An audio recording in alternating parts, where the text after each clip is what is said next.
Notre Dame Fighting Irish. Now, I don't think there's been a time look, I know that there's been good quarterbacks at Notre Dame in the last several years. They've had a lot of really good ones.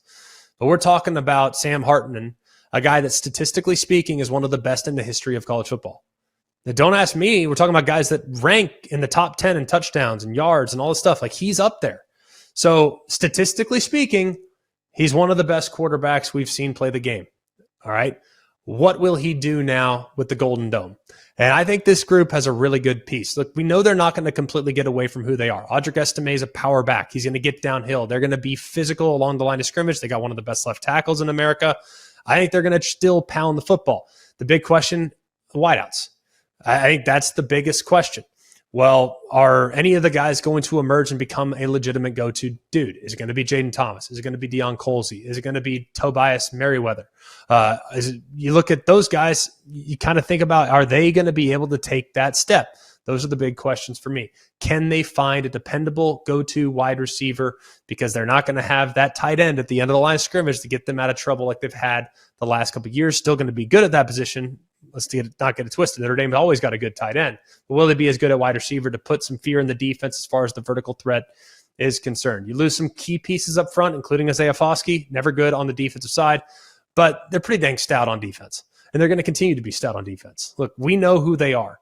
J.D. Bertrand's back. Jack Kaiser's back. Rock solid. You got Lee Fow, Jalen Snead. I mean, these are veteran guys that have played a decent amount of football. Then you look about their defensive tackles. Howard Cross, not the biggest guy in the world, but disruptive. Riley Mills, Gabriel Rubio. These guys are a pretty dang solid group. Now, are they going to be take over the game difference makers the way Foskey could be when he was given maximum effort every single snap? I don't know.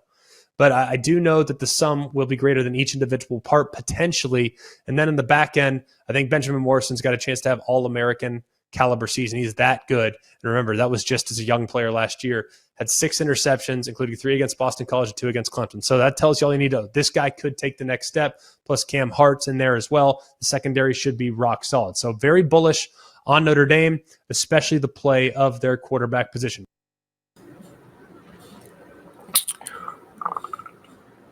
Week 0, Navy versus Notre Dame in Ireland. Notre Dame is a 20.5-point favorite. McElroy pointed out a couple important things there.